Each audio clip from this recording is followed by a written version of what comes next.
इसके लिए सजग रहना होगा। कर्मठ किस बात के लिए रहना होगा?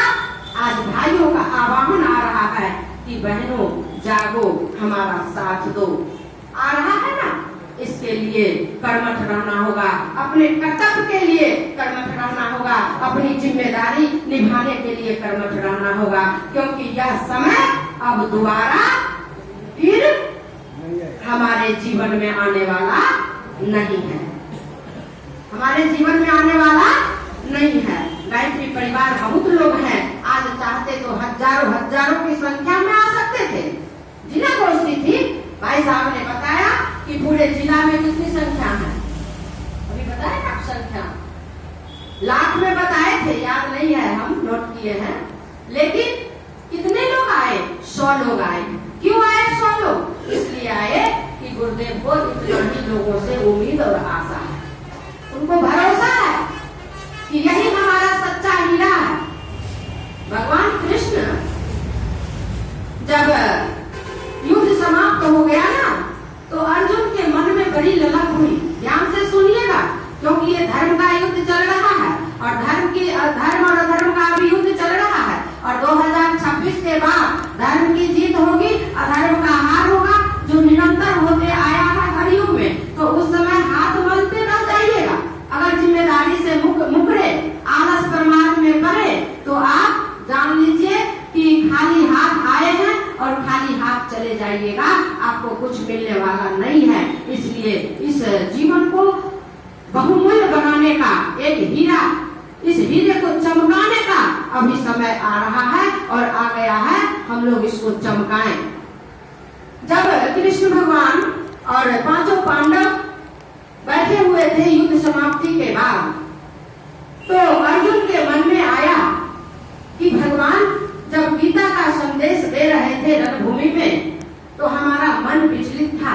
कुछ शब्द हो सकता है कि हम नहीं सुन पाए होंगे, क्यों नहीं आज डायरी और पेन लेकर के बैठे और फिर से हम भगवान से निवेदन करें कि हमें वह गीता का संदेश फिर से सुनाया जाए। बोले अर्जुन बेहिचक बोले कि राघवेंद्र, आप जो युद्ध भूमि में हमें सुनाए थे, जो गीता का पाठ सुनाया था, और जिसको सुनने के बाद हमारे अंदर वो जोश हुआ और आपने जो हमसे करा करके धर्म पर जीत दिलाई, वह गीता का संदेश मैं फिर से सुनना चाहता हूँ। आज मैं डायरी और कलम लेकर के आया हूँ, क्योंकि उस समय हम बेचैन थे, अशांत थे, मन व्यग्र था, अपनों में उलझा हुआ था। हो सकता है कुछ शब्द हमसे छूट गया होगा, जो अभी मैं सुनना चाहता हूँ, पूर्ण करना चाहता हूँ। भगवान जोर से ठहाका लगा करके हंसते हैं और कहते हैं, अर्जुन, अब न वो युद्ध भूमि है, अब न वो रणभूमि है, अब न वो कृष्ण है हम, अब न वो अर्जुन हो तुम, और अब न वो गीता का पाठ होगा, वो गीता का संदेश होगा। क्यों? तो वो अलग था, वो महाकाल का समय था। वह काल को वश में करके महाकाल धर्म पर विजय प्राप्त किया, और महाकाल काल को वश में करके महाकाल तुम्हें गीता का संदेश सुना रहा था।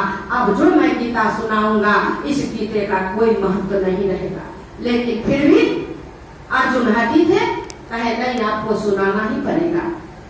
सुनाए, लेकिन उस गीता का नाम भगवान क्या रखे थे, जो भाई साहब को पता होगा, उत्तर गीता। और भगवान कह दिए थे कि इस गीता का कोई महत्व नहीं होगा। उत्तर गीता कोई जानते हैं कि उत्तर गीता है? कोई पढ़े हैं? नहीं कोई पढ़े होंगे, अगर जानते भी होंगे तो नहीं पढ़े होंगे, क्योंकि भगवान ने इसे नहीं दिया, इसका महत्व ही नहीं दिया। सुनाना था, जिस दिए तो सुना दिया गया। कहने का मतलब ये है कि जिस दिन 2026 अपनी माई का जन्म शताब्दी बीत जाएगा, उस दिन ठीक जो आलस प्रमाद इधर उधर में आज लगे रह जाएंगे, इस 2026 के बाद ठीक उसी प्रकार जिस प्रकार उत्तर गीता का आज भगवान को सुनाने के बाद भी महत्व नहीं है, ठीक उसी प्रकार हमारा महत्व नहीं रहेगा। हमारे मिशन में जुड़ने का कोई मतलब ही नहीं रहेगा, हमें गायत्री परिवार होने का कोई मतलब ही नहीं रहेगा, हमें इतना पूजा पाठ ज्ञान दान करने का प्रतिष्ठा लेने का कोई मतलब ही नहीं रह जाएगा। हम वही उत्तर गीता की तरह बन के रह जाएंगे, पीले कपड़े पहनते मर जाएंगे, चले जाएंगे। हमें कोई समझने वाला सुनने वाला नहीं होगा, ना हमें पहचानने वाला होगा, ना समाज में हमारी कोई कृति होगी, ना हमारी कोई पहचान होगी। ये विलक्षण समय है। तो आज उसी रणभूमि में महाकाल ने आप सभी को पुकारा है, भगवान श्री कृष्ण ने सभी को पुकारा है। और खास करके आज शक्तिपीठ की जो बात हो रही है, संगठन की जो बात हो रही है, तो शक्तिपीठ वही बना है जिसका हाथ, जिस व्यवस्थापक का हाथ पूज्य गुरुदेव ने पकड़ा है, परमात्मा ने पकड़ा है, वही शक्तिपीठ बना है और वही शक्तिपीठ से संचालन हो रहा है। बाकी तो बहुत सारे लोग चाहते हैं, लेकिन कहाँ हो रहा है। तो जितने शक्तिपीठ हैं उसको जागृत करने में सभी लोग मदद करें और सब लोग मिलजुल करके रहें। और ये बहुत ही विलक्षण समय है।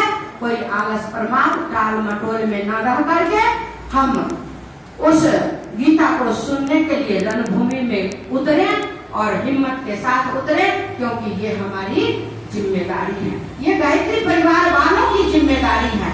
हम सबसे पूरे समाज से आशा नहीं कर सकते हैं। गुरुदेव पूरे भारत के जनसंख्या से आशा नहीं कर रहे हैं। कर किससे रहे हैं? जिसको गुरुदेव ने कुछ दिया है। कुछ क्या दिया है?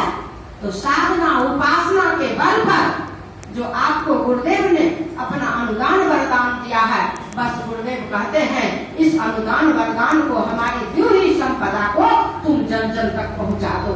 तुम स्वयं बचो और दूसरे को भी बचाने का व्यवस्था तुम बना दो। बस इतना ही गुरुदेव को उम्मीद है आपसे। तो आइए अब अपनी जिम्मेदारी को और कर्तव्य को समझते हुए हम लोग, समय बीतता चला जा रहा है। अब 2026 आने में फरवरी 20, 21 और 22 जनवरी आने में अब कोई टाइम नहीं लगेगा। जब आपको वहां शांति कुंज बुलाया जाएगा, इस तिथि को जनवरी में 21, 22 और 23 को बुलाया जाएगा, आप जाएंगे। इससे पहले सभी लोग 40 दिवसीय अनुष्ठान में आप जुड़े। हमारे आदरणीय भाई साहब जो बोले हैं, ललन भाई साहब, ये शांति कुंज की बात बोले हैं, शांति कुंज का निर्देश बोले हैं। तो जितना हो सके प्रखंड स्तरीय 40 दिन का अनुष्ठान जरूर शुरू करें और 5 कुंडीय यज्ञ के माध्यम से अपने प्रखंड को जागृत करें। और दूसरी बात है कि 4 शक्तिपीठ है और एक चेतना केंद्र आपको पोखरा कल्याणपुर पंचायत में बना है, वो भी बहुत ही जागृत है। उसको भी हम लोग अपने अब रजिस्टर में ले रहे हैं और हम चाहेंगे कि कल्याणपुर के अगर प्रखंड समन्वयक जी आए होंगे तो एक बार वहां पर आदरणीय गिरी भाई साहब से निवेदन करेंगे कि एक बार पोखरा चेतना केंद्र पर भी बैठक कराने का प्रयास करेंगे सभी लोगों का। और बस इन्हीं बातों के साथ अपने गुरुदेव के संदेश को यही विराम दे देती हूँ और बस यही निवेदन करूंगी कि यह जो आज का बैठक है, इससे कुछ सार्थक हो हमारे जीवन में, कुछ हम बने, कुछ करें। बस यही संकल्प लेकर के हम लोगों को अपने गंतव्य की ओर बढ़ना है। और अगले माह में किस शक्तिपीठ पर यह कार्यक्रम रखा जाएगा? महादेव।